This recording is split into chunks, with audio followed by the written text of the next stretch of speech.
not only do when we're relearning everything, we also have to clarify and sanctify our desires. Where did our desires come from?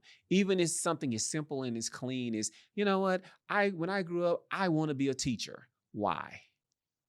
Where did that come from? Was it Mhm. because you looked on a TV show and you saw a teacher and you wanted to be a teacher? Was it your mom was a teacher? Was it, or is it really truly just a gifting and a desire that God placed there for you? Mhm. Right.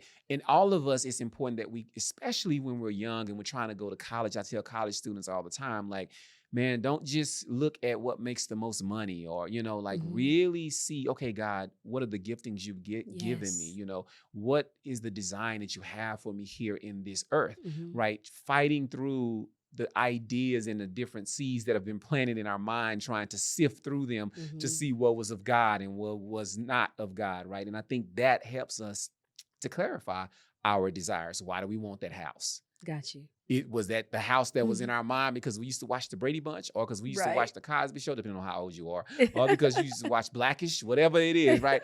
Where did that desire come from? Why do you have a desire for this type of husband? Why does he have to be 6'3"? And why does she have to have, Mhm. this shape? Or where did those desires come from? Right. Right.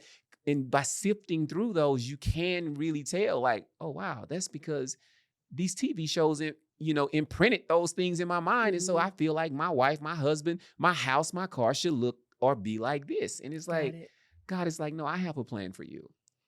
There are desires and things I have for you. And if you find those, and I love the fact when I'm talking to Christians and I ask them like kind of like where they are now, and they always start out, well, my plans were, Right. in other words, my desires were, Mhm. you know what I'm saying? But then God comes along and he sanctifies us and he Mhm. clears up those desires. And now, so having said that, the point is we were talking about being proactive versus reactive, offensive versus Defense. defensive.